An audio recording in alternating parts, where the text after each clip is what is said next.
toma mi vida, toma mi alma, toma mi ser, déjame ser diferente al mundo que no te tiene temor. Quiero de tu mano caminar y así en mi poder te reflejar, no seguir la dirección del mundo y contra la corriente navegar. Oh Señor, toma mi vida, toma mi alma, toma mi ser, déjame ser diferente al mundo que no te tiene temor. Quiero de tu mano caminar y así en mi poder te reflejar, no seguir la dirección del mundo y contra la corriente navegar, contra la corriente navegar,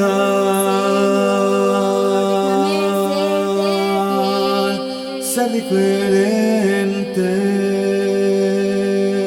Oh Señor, toma mi vida, toma mi alma, toma mi ser, déjame ser diferente al mundo que no te tiene temor. Quiero de tu mano caminar y así en mi poder te reflejar, no seguir la dirección del mundo y contra la corriente navegar. Oh Señor, toma mi vida, toma mi alma, toma mi ser. 80 grados el día de ayer y al parecer hoy también, pero sin viento. Estamos viendo Efesios y vamos a estar continuando con el capítulo 4, ahí donde nos quedamos la vez pasada, en Efesios capítulo 4, y vamos a estar mirando y continuando de entender esta petición, esta rogativa por parte del apóstol Pablo a la unidad. Hay una palabra que se utiliza cuando se habla de Dios, de la deidad, y esta palabra es la unicidad. La unicidad, el significado de ello simplemente es único. La unicidad tiene que ver con que Dios es único, solamente hay un Dios. En Deuteronomio 6, versículo 4 habla y dice: Oye Israel, Jehová nuestro Dios, Jehová uno es. La idea es solamente hay un Dios. Este concepto de uno solamente es el argumento que ha traído Pablo a través de los primeros 3 capítulos y que ahora está presentando hacia la iglesia. Esto es, había una contienda muy grande entre los judíos y los gentiles. Si Pablo ya les ha explicado que han sido adoptados, que ahora son parte del mismo cuerpo, del mismo pueblo, de la misma familia, este debate debería de ya quedar fuera. Y la idea tiene que ver, si solamente hay un Dios, solamente debe de haber un pueblo. Si solamente hay un pueblo, solamente hay un medio único para poder llegar hacia ese lugar. Y Efesios 4 es precisamente lo que hace. La semana pasada veíamos el aspecto de lo que era la vocación, veíamos el aspecto de lo que era la petición de Pablo en cuanto a la humildad y la mansedumbre, la paciencia, el amor, la idea de guardar esta unidad del Espíritu en el vínculo de la paz. Y el versículo 4 inicia hablando de esa parte única, de uno. En el griego la palabra es hais, hais es la manera en que se pronuncia, y la idea de hais indica o significa el mismo acuerdo, algo común, lo que es primero, algo individual, uno o unidad. Sencillo. Esta palabra se utilizaba una vez más para hablar de un mismo acuerdo, de algo que se tiene en común, de algo que es primero, de algo individual, de algo que es uno. Así que cuando se habla de uno o de lo primero que tenemos que entender es esta palabra para poder desarrollar todo el concepto de la unicidad. Esto es, cuando se dice que solamente hay un Dios, oye Israel, Jehová vuestro Dios, Jehová uno, esa parte uno, es, ejad en hebreo, uno indica solamente hay uno, hay un único, no hay muchos, solamente hay uno. Nosotros creemos en que solamente hay un Dios y que este Dios se ha manifestado desde el Antiguo Testamento hasta el Nuevo Testamento. Creemos que este Dios que creó los cielos y la tierra es el mismo Dios que se le presentó a Abraham, es el mismo Dios que se le presenta a través de la zarza ardiente a Moisés, es el mismo Dios que se le presenta al pueblo de Israel mientras están totalmente en cautividad, y que ese mismo Dios es el mismo Dios que se hace carne, el cual conocemos ahora por Jesús. Solamente hay un Dios, no hay muchos dioses, solamente hay un Dios. De otra manera diríamos que creemos en muchos dioses y eso sería politeísmo, y no lo creemos así, creemos que solamente es un Dios. Y esta unicidad de Dios es la que se va a explicar en la parte de Efesios capítulo 4, versículo 4. No hay más de uno, solamente hay uno. Y dice ahí: un cuerpo y un espíritu, una misma esperanza, un Señor, una fe, un bautismo, un Dios y Padre, el cual es por todos y en todos. Y entonces lo que va a hacer Pablo es que va a explicar brevemente esta unicidad, esto único, la idea de solamente uno, dentro de su argumento. A eso nos ha llevado en los primeros 3 capítulos. Quiere que los judíos y gentiles y que nosotros entendamos, no hay más que uno, solamente hay uno. Y entonces esto es algo que es difícil de comprender y que trataremos de entender brevemente. Si solamente hay un Dios, por lo tanto solamente puede haber una iglesia. Ese es el contexto del cual está hablando Pablo. No puede haber varias iglesias, no puede haber varios dioses. Entonces esta es una idea sumamente importante en Efesios 4. Mucha gente cree en la idea de que puede haber un Dios y que puede haber muchas iglesias y que todas las iglesias te llevan al mismo Dios. Eso es un concepto nuevo, nació hace 500 años realmente, se ha estado moviendo muchos últimos 40 años en Estados Unidos, pero es un concepto que no enseña la Biblia. La Biblia no enseña hay muchas iglesias y hay un solo Dios. La Biblia enseña la unicidad, hay un Dios, por lo tanto hay una iglesia también, es parte de lo que está hablando Pablo.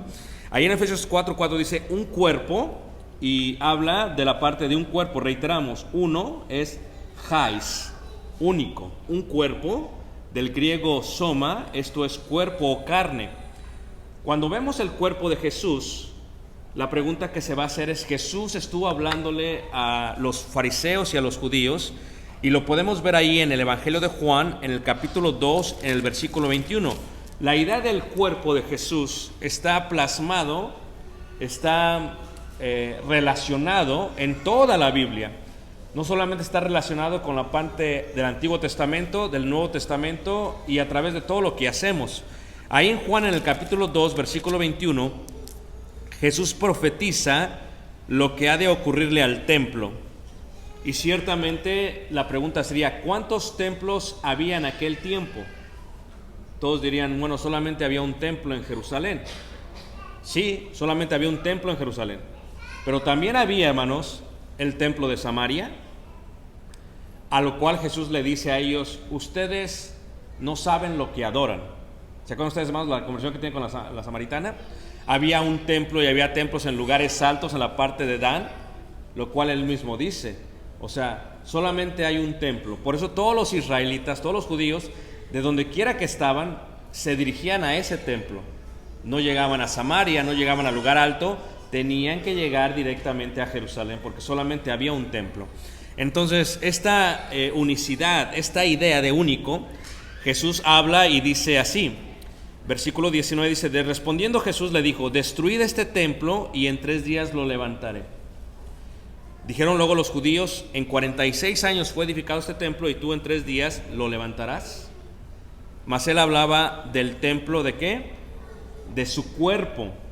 Cuando Pablo dice un cuerpo, estaríamos todos de acuerdo en que Jesús no tenía varios cuerpos. Es ilógico pensar que hay una cabeza y que la cabeza tiene 2 o 3 cuerpos. No, hay un solo cuerpo.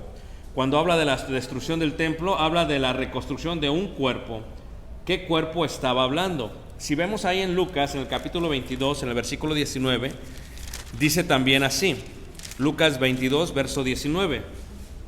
Dice, están celebrando la Pascua, está cambiando el mandamiento de la Pascua por la Pascua cristiana, y dice así, Lucas 22, versículo 19. Y tomó el pan y lo dio, y dio gracias, y lo partió y les dio diciendo, esto es mi cuerpo. Ahí está, esto es mi cuerpo. Ahora, estamos todos de acuerdo que cuando Jesús está hablando de un cuerpo solamente, de la unicidad misma. O sea, el cuerpo de Jesús que iba a ser dado era uno, no eran varios. No es como que un cuerpo se dio y Jesucristo estaba acá. No, es uno, porque Jesús es solamente uno, solamente hay un Dios, no hay de un solo Dios. Y dice ahí en el versículo 19, esto es mi cuerpo que por vosotros es dado, haced esto en memoria de mí. Así que cuando habla Pablo de esta idea de un cuerpo, tenemos que entender a qué se está refiriendo. En Romanos 12, en el versículo 5, cuando Pablo continúa hablando de quiénes somos, de lo que somos, en el caso de los efesios, ellos no podían entender y creer que, bueno, hay un cuerpo, o sea, el pueblo gentil es uno bajo el mismo Dios y el pueblo judío es otro bajo el mismo Dios. O sea que ellos pensaban que había 2 cuerpos, había 2 pueblos, y por lo tanto el pueblo gentil era uno que sí adoraba a Dios y que el pueblo judío era uno que sí adoraba a Dios. Dice Pablo, así no es. O sea, tiene que ser uno solamente porque derribó la pared intermedia. El punto es unicidad. Tiene que ser uno. En Romanos 12, en el versículo 5, dice así, así nosotros, siendo muchos, hablando en forma individual como miembros, nosotros somos muchos, somos un cuerpo, o sea, somos muchos, pero somos un cuerpo. Habla de unicidad. La pregunta sería, si Cristo, el cual es la cabeza, tiene un solo cuerpo, ¿ok? Si este es el cuerpo de Cristo, ¿cuántos cuerpos hay? Solamente uno. En Roma, si un miembro eran varios miembros así, todos son parte de un mismo cuerpo.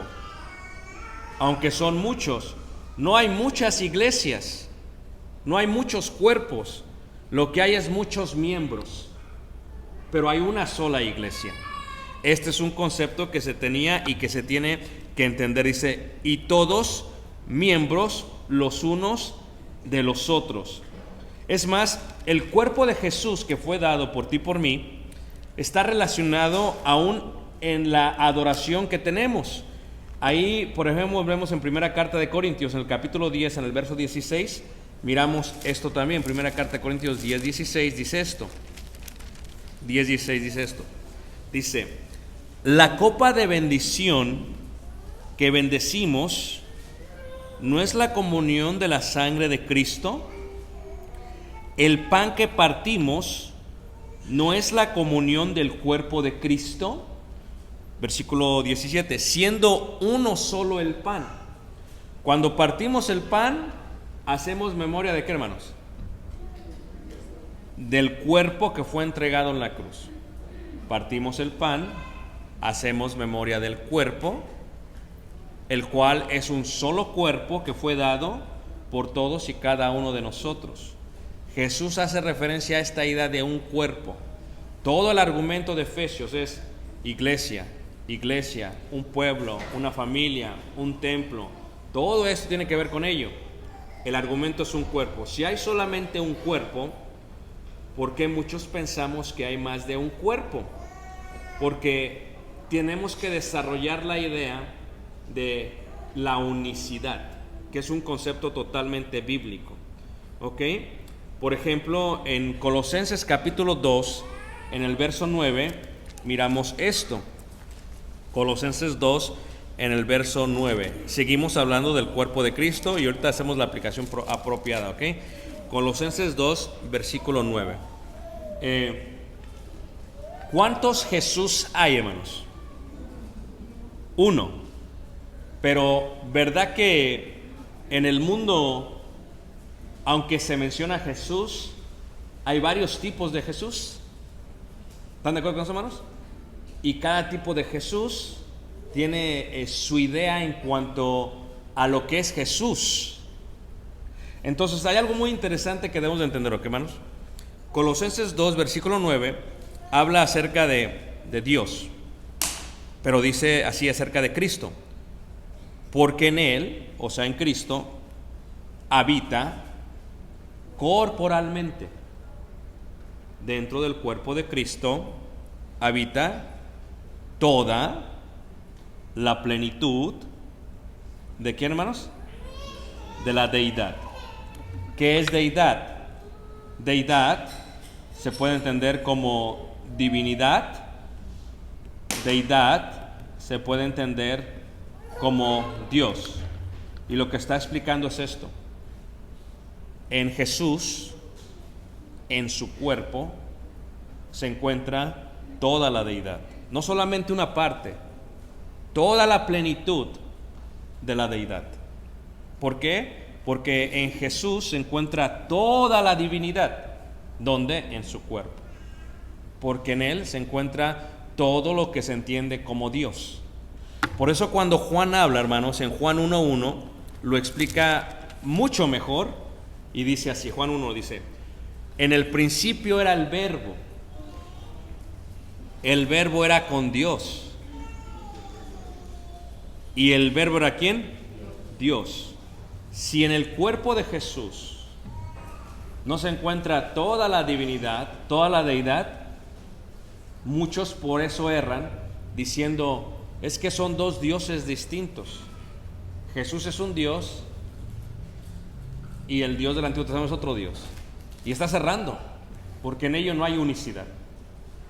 En ello no hay unicidad. La unicidad es único, es la idea propia de quién es Dios, de la deidad. Cuando se sigue hablando de esto, entendemos que el cuerpo, en muchas partes de las Escrituras, hace referencia como que el cuerpo es la iglesia. Como que el cuerpo es la iglesia. Si vemos en Efesios, regresando ahí al inicio de Efesios, miramos que este ha sido todo el argumento de Pablo desde el principio. Efesios 1, en el versículo 2, Efesios 1, versículo 2, dice, y sometió, ¿quién? Jesús, todas las cosas bajo sus pies, y lo dio por cabeza a Jesús sobre todas las cosas a la iglesia, la cual es, ¿qué, hermanos? Su cuerpo, la plenitud de aquel que todo lo llena en todo. Así que cuando hablamos del cuerpo de Jesús, hablamos de un único cuerpo, de la unicidad. Y cuando hablamos de unicidad, no hablamos de muchos, hablamos solamente de uno. Sí hay muchos miembros, pero hay un solo cuerpo. ¿Cuál era el problema que se tenía? El problema que se tenía, hermanos, es que mucha gente cree que puede haber muchos cuerpos o muchos pueblos y un solo Dios, ¿ok? A este concepto, no sé si hablarles con palabras domingueras, pero lo tengo que hacer, hermanos, ¿ok? A este concepto es a lo que se le llama el ecumenismo. El ecumenismo trae la creencia siguiente, ¿ok? Es el movimiento que busca la restauración de la unidad de todos los cristianos. Esto es, todos seguimos al mismo Dios, no importa dónde vayas, no importa porque todos vamos hacia el mismo lugar. Eso es lo que se conoce como ecumenismo. Es un movimiento que trae la gente y dice, es que no importa cuál sea el cuerpo al que vayas, lo que importa es que sigas al mismo Dios. Pero esto no es algo bíblico. Es más, lo podría decir de otra manera para que me entiendan todos, es la idea propia de la enseñanza apostólica no está basada en la interpretación individual de cada uno de nosotros. O sea, si yo interpreto la Biblia de una manera y tú de otra manera, eso no quiere decir que nuestra interpretación es lo que los apóstoles enseñaron. Los apóstoles enseñaron algo y tú y yo tenemos que sujetarnos a lo que ellos enseñaron. Porque si no nos sujetamos a lo que ellos enseñamos, por eso vemos un mundo con muchas religiones. Cada quien tiene su propia interpretación, cada quien tiene su propia forma de pensar y por lo tanto las Sagradas Escrituras no importan. Lo que importa es que estemos unidos, todos en un amor. Pero esa no es una idea bíblica. Es lo que está tratando de explicar Pablo. Es más, si lo vemos todavía con más profundidad, entendemos algo que es importante, ¿ok? Fíjate cómo dice ahí en segunda carta de Corintios, en el capítulo 11. Dice la segunda carta de Corintios en el capítulo 11 lo siguiente. Dice así. Segunda carta de Corintios, capítulo 11. Ahora, ¿cuántos cuerpos había en aquel tiempo? ¿Cuánta gente había en aquel tiempo? ¿Cuántas formas de pensar había distintas en aquel tiempo como hoy? Había muchísimos. Y no solamente había muchísimos, había muchas formas de enseñanza. Esto es, aunque no lo crean en el primer siglo, hermanos, ya existía una gran separación de pensamientos, una gran separación de interpretación de las cartas apostólicas y una gran separación del pensamiento divino. Y en este sentido, hay una gran preocupación por parte del apóstol Pablo. O sea, cualquiera de nosotros que piensa que solamente hay un Jesús en el contexto del mundo es ingenuo, ¿ok? Porque la realidad es que no solamente hay un Jesús en el mundo, hay muchos.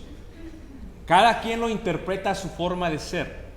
¿Cómo nos aseguramos que nuestra interpretación sea la correcta? ¿Cómo nos aseguramos de eso? Es uno de los grandes retos que hay. Si estamos diciendo que solamente hay un único Dios, no puede un Dios tan perfecto, tan único, dejar que cada persona defina quién es Dios. Si hay un único Dios y cada persona lo puede definir, entonces, ¿para qué necesitamos lo que Él escribió? Cada quien puede decidir lo que es Dios y cómo se va a desarrollar su cuerpo. Eso es lo que pensamos. Muchos de nosotros creemos realmente eso. Pero esto es incongruente. Porque si mi interpretación va a definir quién es Dios y va a definir quién es la iglesia o qué es la iglesia, entonces ya no necesitamos la doctrina de los apóstoles. Solamente nos necesitamos a nosotros mismos, nuestra forma de pensar. Fíjate cómo dice Pablo en la segunda carta de Corintios 11, en el versículo 3. Había una gran preocupación por el apóstol, por la iglesia en Corinto. Y por el inicio dice: pero me temo que como la serpiente con su astucia engañó a Eva, vuestros sentidos sean de alguna manera extraviados de la sincera fidelidad a Cristo. Porque si viene alguno predicando a otro Jesús, la pregunta que les tengo, hermanos, ¿sabía ya Pablo que existía otro Jesús? ¿Sí? ¿Está Pablo aceptando que se predique a otro Jesús? ¿Le está diciendo la iglesia en Corinto que reciban otro Jesús? Entonces, si solamente hay uno, si esto es único, ¿cómo sabemos cuál es el único Jesús? Es lo que Pablo va a explicar en Efesios. Si solamente hay uno, ¿cómo sabemos cuál es? Porque ya hay muchos Jesuses. Hay muchos. Entonces, aquí dice Pablo, dice, porque si viene alguno predicando a otro Jesús que el que os hemos predicado, ya que está Pablo diciendo, es que ya existe otra idea de Jesús. Jesús ya había muerto y ya había sido sepultado y resucitado. Pero lo que enseñó Jesús era lo que definía a ese Jesús. Por lo tanto, él dice, si les predican a otro Jesús que el que os hemos predicado, o si recibís otro espíritu, por lo tanto, también lo que tiene Pablo en mente es que no solamente hay un espíritu, hay otros espíritus. Es más, el mismo apóstol Pablo dice, un cuerpo, un espíritu. Esto es, si hay solamente un cuerpo, hay solamente un espíritu, porque hay solamente un Dios. Pero si hay dos cuerpos, es porque hay dos espíritus. Porque es único, o sea, no puede ser con que haya un cuerpo, o todos decimos, es que solamente hay un Espíritu Santo, pero hay solamente dos cuerpos. No, eso no es lógico. En la unicidad no es lógico, es lo que está diciendo Pablo. Pablo dice, porque hay un solo cuerpo, hay también un solo espíritu. Esto es, si aceptas otro cuerpo, aceptas otro espíritu y aceptas otro Jesús. ¿Cómo sabemos cuál es el correcto? ¿Cómo sabemos cómo interpretar? Si mi interpretación define quién es Jesús, entonces ¿para qué necesito a los apóstoles y su doctrina? Esto es un debate que se tenía en el primer siglo, y Pablo estaba preocupado, dice Pablo, porque si viene alguno predicando a otro Jesús que el que os hemos predicado, o si recibís otro espíritu que el que habéis recibido, u otro evangelio que el que habéis aceptado, bien lo toleráis. Pablo está sumamente preocupado por la diferencia de ello, porque hay otros. Eso es lo que al parecer nos está diciendo Pablo. Pablo está realmente preocupado. En Gálatas, en el capítulo 1, lo cual ya vimos hace un tiempo, en Gálatas 1, dice Pablo, Gálatas 1, en el versículo 8, dice, mas si aún nosotros o un ángel del cielo os anunciare otro evangelio diferente al que os hemos anunciado, sea, ¿qué, hermanos? Anatema, sea anatema. O sea, solamente hay un evangelio, Hais, solamente hay un cuerpo, Haisoma, un cuerpo, solamente hay un espíritu, Haineuma, solamente hay un espíritu, por lo tanto solamente hay un Dios. Si hay varios, entonces Pablo hubiera dejado la puerta abierta, pero Pablo está sumamente preocupado por esta diferencia. Es más, ¿cómo inició la iglesia en Éfeso? Vayamos a Hechos en el capítulo 19, esta clase la vimos hace ya como 5 o 6 meses, 5 meses más o menos. Hechos capítulo 19 y veamos, ¿ok? Hechos 19. ¿Cómo inició la iglesia en Éfeso? Había un grupo de discípulos de Juan el Bautista, los cuales eran parte de una sinagoga, según el contexto.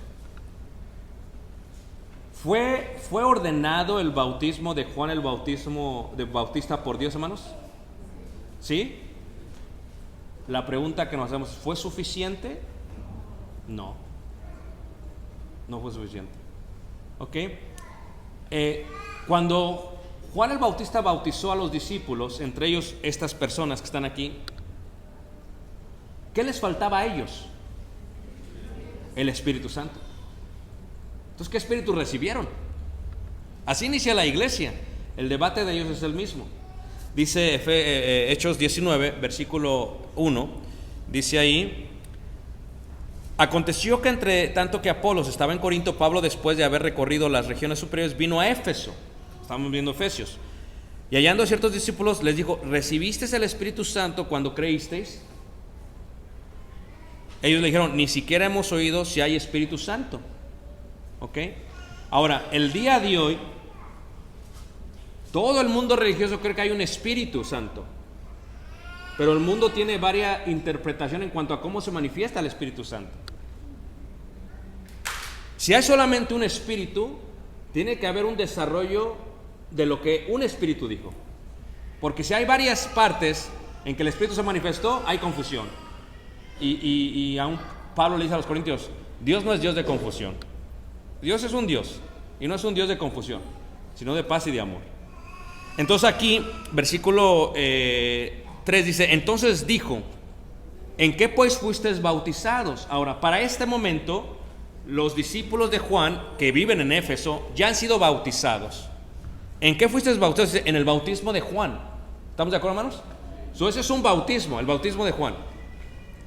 Dijo Pablo, Juan bautizó con bautismo de arrepentimiento, diciendo al pueblo que creyesen en aquel que vendría después de él. Esto es, en Jesús el Cristo. Cuando oyeron esto, fueron bautizados. ¿Por qué se les volvió a bautizar?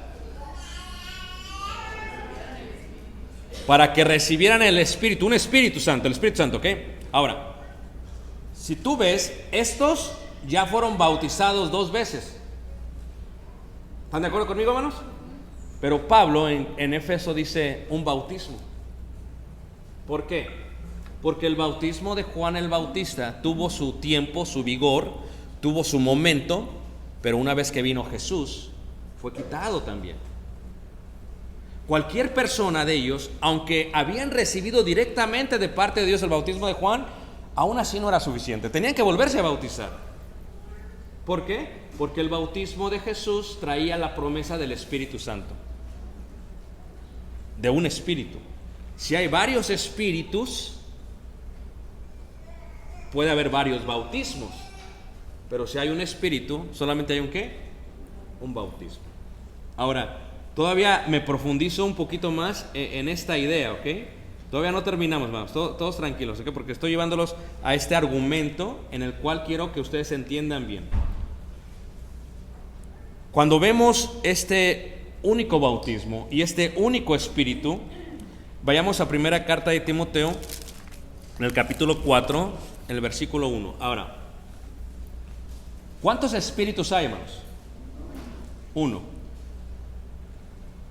¿Quién fue el que inspiró toda la escritura? El Espíritu Santo. El Espíritu Santo. ¿Todos están de acuerdo conmigo? Quien la inspiró fue el Espíritu Santo. La cita para ello, segunda de Pedro 1:21. Porque nunca la profecía fue traída por voluntad humana, sino que los santos hombres de Dios hablaron siendo inspirados por el Espíritu Santo. ¿Cuántos Espíritus Santos hay, hermanos? 1. ¿Cuántos cuerpos hay, hermanos? ¿Cómo sabemos cómo es el cuerpo de Cristo? Por la escritura que fue inspirada ¿por quién? Por el Espíritu Santo. Así que hay un espíritu quien reveló toda la escritura, la cual nos muestra cómo fue el cuerpo de Cristo. Yo no sé nada más que por medio de lo que el Espíritu Santo inspiró. Yo no sé nada. El Espíritu Santo me ha dirigido a mí y a ti a toda verdad. Es lo que dijo Jesús. Ahora, eso no quita, no anula que haya otros espíritus,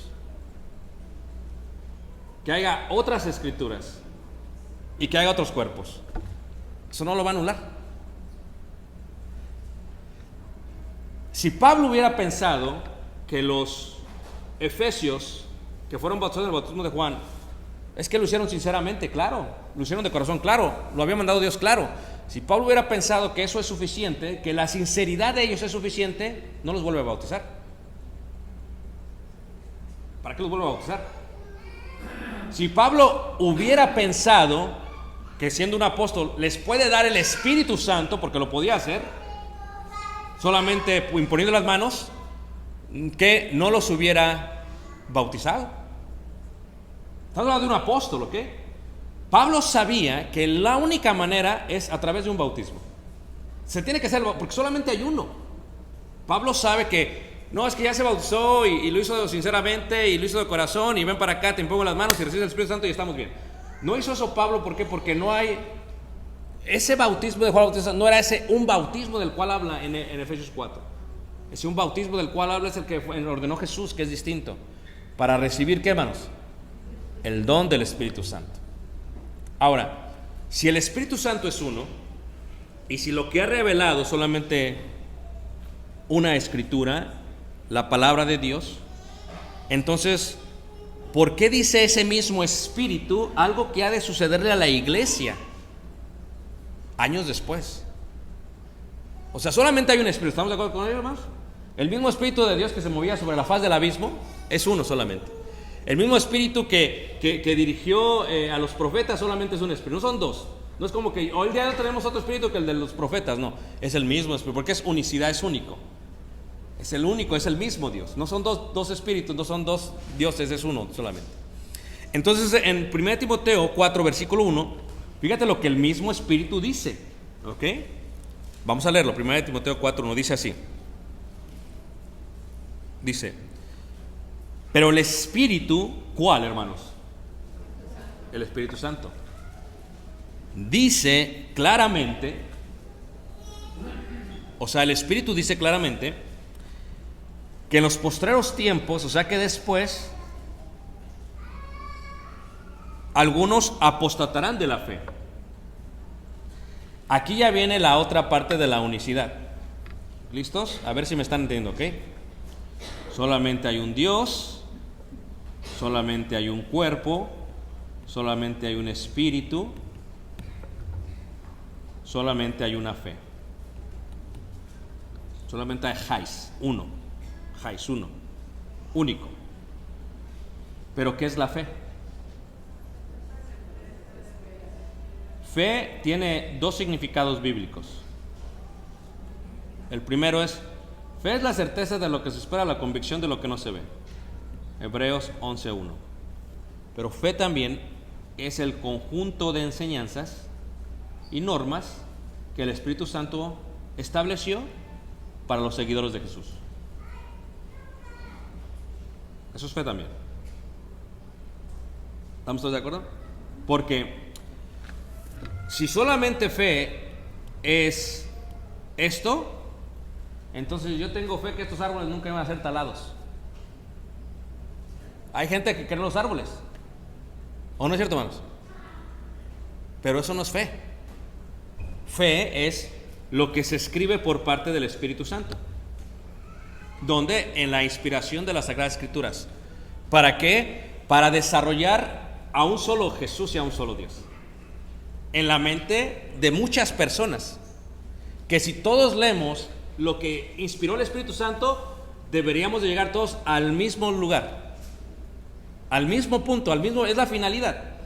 Pero si cada quien llega a un lugar distinto, no es la culpa del Espíritu Santo, ni es la culpa de las Sagradas Escrituras, es la culpa de mi interpretación. Si mi interpretación es distinta a la de el Espíritu Santo, ciertamente voy a llegar a otro punto. Y entonces, aquí Pablo cuando escribe dice, pero el Espíritu, o sea, el Espíritu Santo se percata que en el futuro ya va a haber una separación, ya va a haber una división. Esto es lo que se percata el Espíritu Santo, porque es eterno. Y dice que en los posteriores tiempos algunos apostatarán, o sea, se van a desviar. ¿De qué se va a desviar? De la fe. Es lo que decía Pablo en Corintios. O sea, estoy preocupado que algunos de ustedes reciban a otro Jesús. Y diría la gente, pues, ¿cómo que hay otro Jesús? A ver, te lo voy a poner de la manera más fácil, ¿ok? A ver si me entiendes en forma más práctica. Voy a bajarme a un nivel kinder, ¿ok? Yo veo el refrigerador de mi casa. Estoy hablando de cuando yo era pequeño, ¿ok? Y mi madre había puesto el Sagrado Corazón de Jesús. ¿Estamos de acuerdo, hermanos? ¿Alguien lo vio cuando era pequeño o solamente yo? Ahora, pero cuando yo iba hacia la parroquia, yo sabía que esta foto es distinta al que está colgado. Son distintos. No agarran el mismo molde y lo ponen uno por otro. Y ahora que he visitado el mundo, en África es negro y en España es blanco. Tú espérame, ¿por qué? ¿Cuál es hay algo distinto?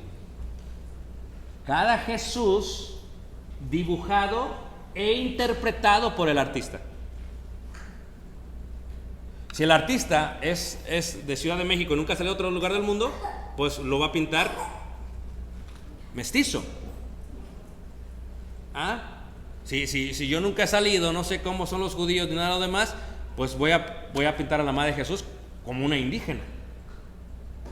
Ahora, cualquiera sabe que esa madre de Jesús no solamente tiene otro nombre, es distinta a la madre de Jesús. O sea, eso no tiene mucho debate. Esa es totalmente la interpretación de una persona en cuanto a la pintura. O sea, es que yo volteo a ver, ¿verdad? Ahí en Xochimilco y digo, en la torre, pues ¿qué es lo único que veo? Ahí en el Tepeyac. No, pues lo único que veo son puras indias. Ok, entonces yo pienso que así es la madre de Jesús. Esa es mi interpretación por lo que yo vi, por lo que yo observé. Ok, ahora, estamos de acuerdo que cada quien puede imaginarse cómo es Jesús y cómo es la Virgen. No quiere decir que así fue como fue Jesús. Así fue como fue la Virgen. ¿Cómo sabemos cómo fue Jesús y cómo fue la Virgen? Ese es el punto.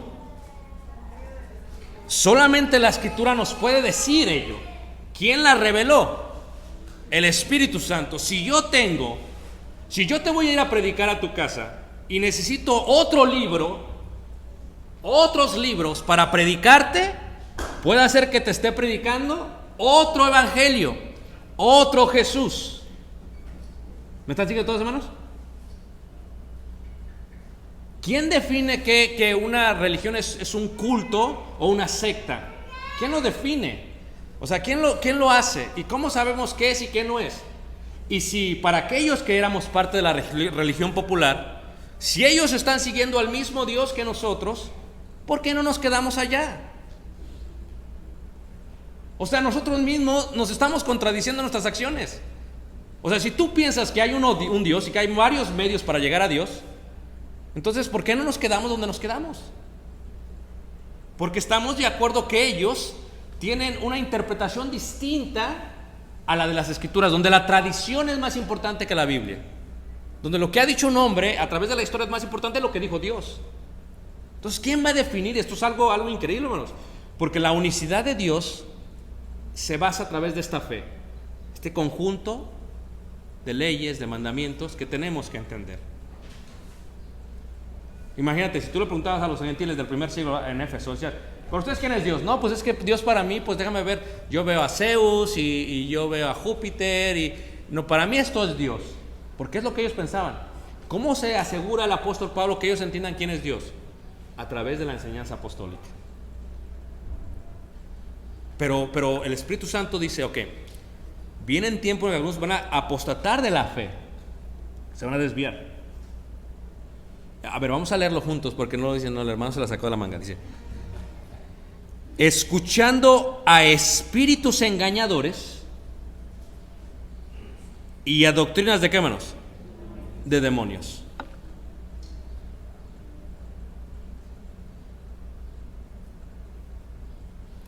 A ver, ¿dijo demonios? ¿Sí o no dijo demonios? ¿Quién lo dijo? Si el Espíritu Santo lo dijo, ¿lo tengo que creer? Totalmente. ¿Cómo yo sé quién es Jesús? ¿Cómo yo sé qué es su cuerpo? ¿Cómo yo sé qué es la fe? Cuando hablamos de la unicidad, hermanos, de esta parte de la unicidad, yo no puedo esperar, hermanos, que alguien decida por mí quién es Jesús. Yo tengo que ver a través de lo que el Espíritu inspiró a Jesús y llegar a la misma conclusión.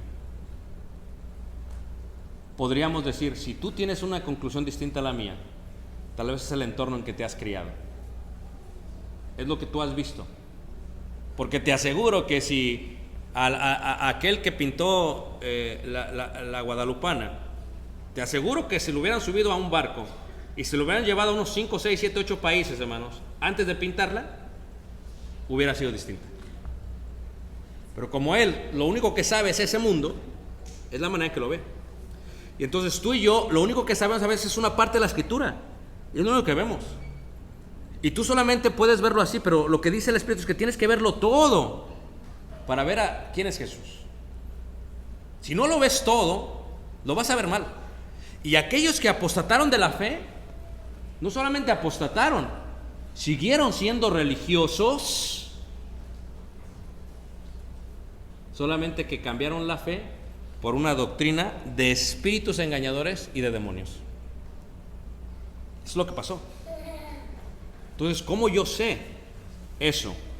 Es más, no había confusión, había solamente un Espíritu Santo que cuando bautiza, fíjate, vamos a leerlo ahí en Hechos, en el capítulo 10, en el verso 47, 10:47, dice ahí, entonces respondió Pedro, ¿puede acaso alguno impedir el agua para que no sean bautizados estos que han recibido el Espíritu Santo también que nosotros, como nosotros? Ellos eran gentiles.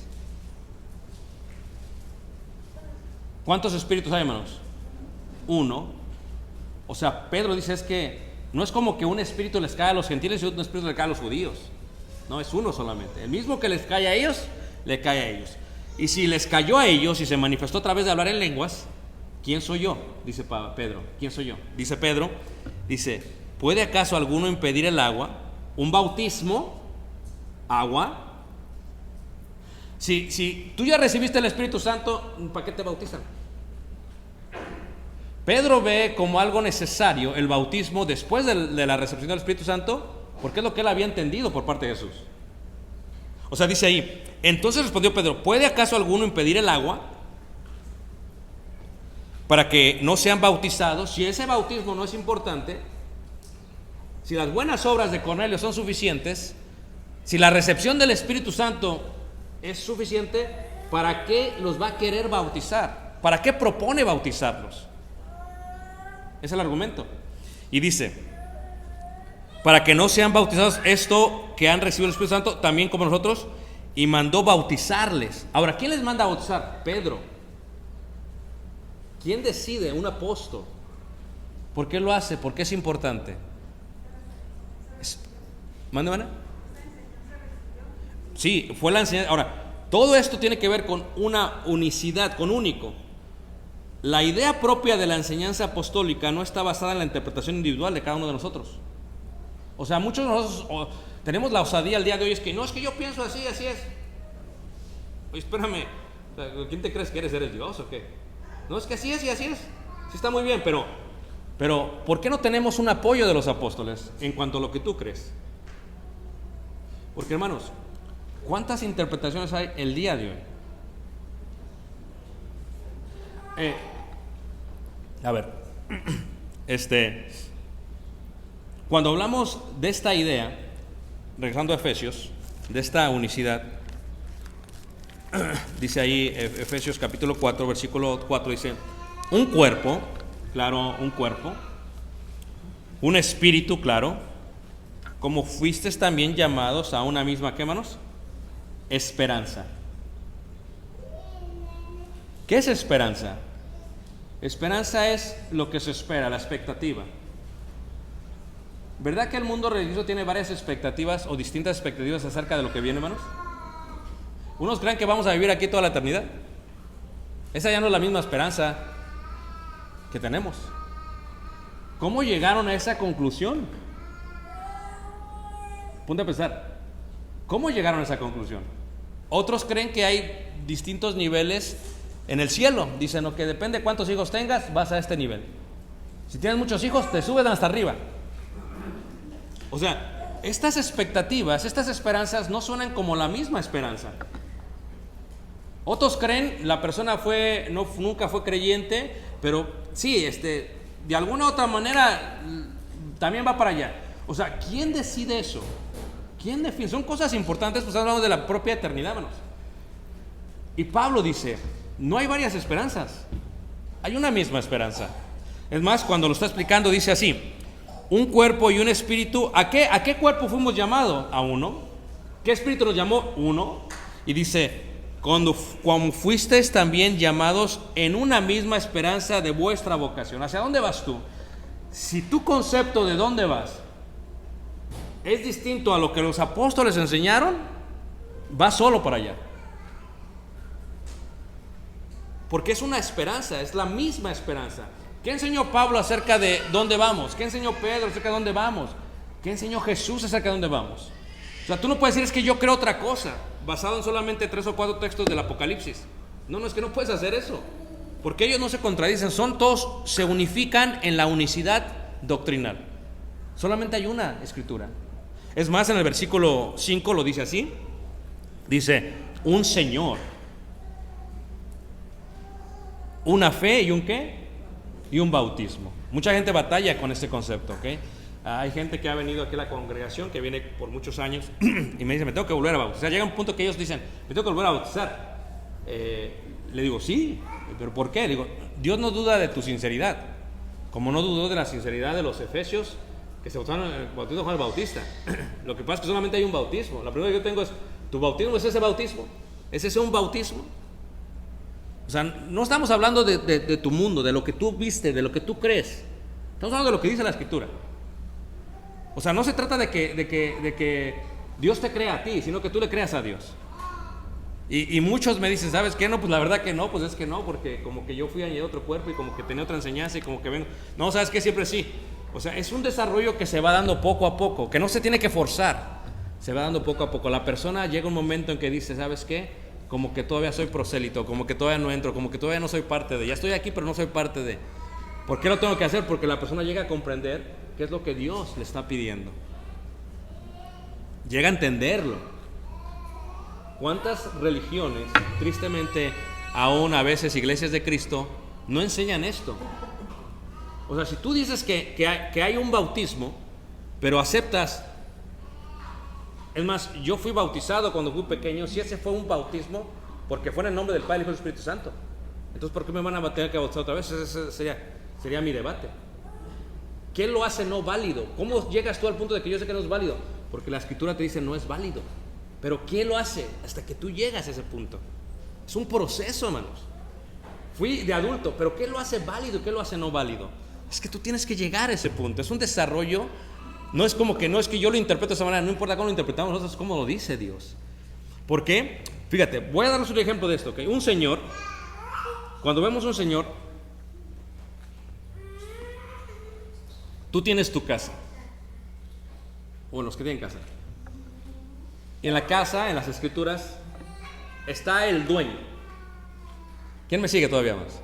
Está un dueño. No hablemos del matrimonio, vamos a hablar de que tú tienes tu casa, está un dueño. ¿Okay? Entonces, la palabra dueño significa alguien que es propietario, el que es dueño de eso. Yo soy dueño de algo. Para el judío, la palabra Señor era que solamente hay un Señor. El judío lo entendía muy bien. El judío decía, no puede haber más de un Señor, solamente hay un Señor. Ahora, Pablo dice, ¿cuántos señores hay? ¿Cuántos, hermanos? Un Señor. Entonces le dice a los israelitas, ok, oh tú judío, si tú confesaste que Jesús es el Señor, porque lo tiene que confesar, Romanos 10, versículo 8, el que confesare, el que creyere, el que confesare con su boca que Jesús, ¿qué? El Señor. Pero tienes que creerlo y tienes que confesarlo. Porque con el corazón se confiesa, con la boca se confiesa para justicia, para salvación, dice la Escritura. Entonces, si Jesús es el Señor, la pregunta sería, ¿cuántos señores hay? ¿Cuántos, hermanos? Ahora, va a ser buen predicador. ¿Jehová es un Señor distinto a Jesús? No puede ser. Porque solamente hay un dueño, hermanos. Eso es lo que tenían que confesar los judíos. Sepa ciertísimamente toda la casa de Israel que este Jesús a quien vosotros crucificasteis, Dios lo ha hecho, ¿qué, hermanos? Señor. El judío tenía que decir, es un Señor. Ahora, si los gentiles dicen Jesús es un Señor y los judíos dicen Jesús es un Señor, aquí hay dos señores. O sea, dice, los gentiles, ¿acaso los gentiles le sirven a un Señor distinto que al de ustedes? No, porque solamente hay uno. El mismo que ellos confesaron es el mismo que ustedes confesaron. Solamente hay un Señor. Si hay muchos, ¿cuál es el problema? Si hay muchas fotografías o pinturas, ¿cuál es el problema? Es más, el pensamiento del ecumenismo dice, vamos a unirnos todos. Podemos todos llegar a ser uno. Pero ¿sabes cómo lo hacen, hermanos? Tomemos la Biblia y no hablemos de la fe, no hablemos de la Biblia porque ahí vamos a perdernos en problemas. Vamos a ser todos uno en Cristo. Esa es la idea, hermanos. Esa es la idea. O sea, seamos todos uno. Y el problema no está en eso, hermanos. El problema es que muchos de nosotros creyentes llegamos a pensar de la misma manera.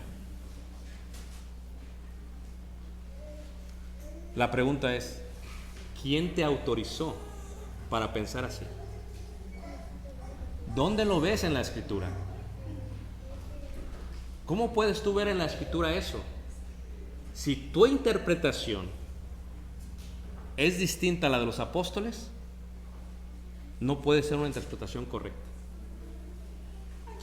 Es más, Pedro dice, si alguno hable conforme a las palabras, ¿qué? De Cristo. Porque al final del día, hermanos, Pablo lo que está haciendo es unificando esto. Y quiero que lo pienses, ¿ok? Porque tal vez la clase es un poquito elevada en el conocimiento, pero quiero que lo pienses de esta manera, ¿ok? Si hay un solo Jesús, solamente hay un cuerpo de Jesús, solamente hay un espíritu que Jesús dio, solamente hay una esperanza a la cual nos llamó, solamente hay un Señor, solamente hay una fe, solamente hay un bautismo. Si hay varios,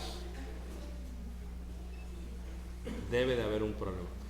Vamos a transportarnos al tiempo de los israelitas y vamos a tratarlo de ver en la vida de ellos, del pueblo de Dios, ¿ok? ¿Cuántos templos había, hermanos? ¿Cuántos, hermanos? ¿Fue el único donde se edificó un altar? No. Había muchos altares y había muchos templos. Ok. ¿Cómo se le adoró a ese Dios?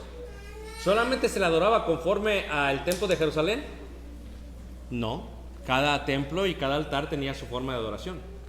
Cada quien, dice la Escritura, hacía lo que bien le parecía. Ahora, el hecho que todos estaban adorando de distinta manera en su mente al mismo Dios, ¿quiere decir que Dios lo estaba recibiendo? No, porque por eso llegó la cautividad a todo el pueblo, para volverlos a unificar en Jerusalén, y destruyeron todo para volverse. Vamos a empezar otra vez. Acabo con eso, hermanos. Disculpen esta palabra dominguera. ¿Quién nunca la había escuchado, hermanos? Levante la mano. Bueno, ya aprendieron una palabra dominguera. Este movimiento dice, nos podemos unir. Fíjate, hermanos. Con esto acabo, ¿ok? El día de hoy, hermanos,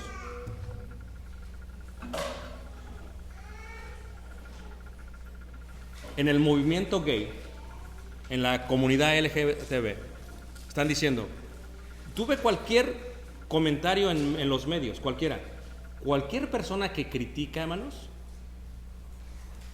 es censurada. Es censurada. Cualquier persona, estamos felices por ti, échale ganas, todo bien, si estás feliz tú, no hay problema. Ahora, la interpretación de un ser humano en cuanto a lo que él quiere hacer, ¿va a cambiar lo que dijo Dios en cuanto a ello? Les pregunto, hermanos. No. La interpretación humana no puede cambiar lo que Dios dijo. Ahora, ¿por qué Dios lo está permitiendo entonces? Porque la Escritura es clara. Cada uno se desvió en su propio, ¿qué, hermanos? ¿En qué momento ese ser humano decidió, yo no quiero este cuerpo, yo quiero otro? No hay problema. Pero ¿en qué momento deciden los que son miembros de la iglesia decir no hay problema? No te metas, déjalos que hagan lo que ellos quieran. En el momento en que nosotros callamos, hermanos, en ese momento dejamos de ser la sal del mundo. Porque tenemos que llegar a una convicción. Y créelo, en el mundo religioso se cree que eso tampoco es ya un problema. Donde los sacerdotes pueden ser abiertamente ellos y no hay ningún problema. Donde reciben a la gente y dicen, puedes hacer lo que tú quieras y continuar haciendo lo que tú quieras y no hay ningún problema, hermanos. Y esto no está alineado con la fe. No se trata de que yo sea anticuado, sea estricto, no, olvídate de eso, fanático. Se trata de lo que Dios dijo, hermanos. Dios fue muy claro en ello, pero créelo, cada gente utiliza la Biblia y dice, es que esto no está tan mal. ¿Sabes qué dicen? Es que Jesús nunca lo condenó. Es que esto no está mal. Y créelo, estamos viviendo el día de hoy ese tipo de vida.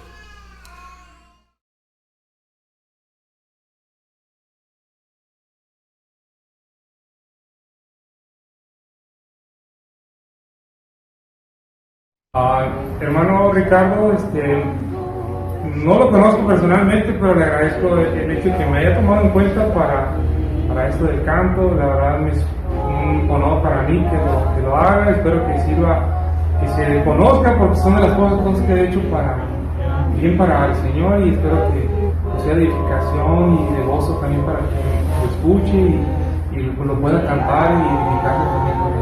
Muchas gracias, hermano, por tomarme cuenta. Dios lo bendiga. Gracias. Y hoy levanto mi voz.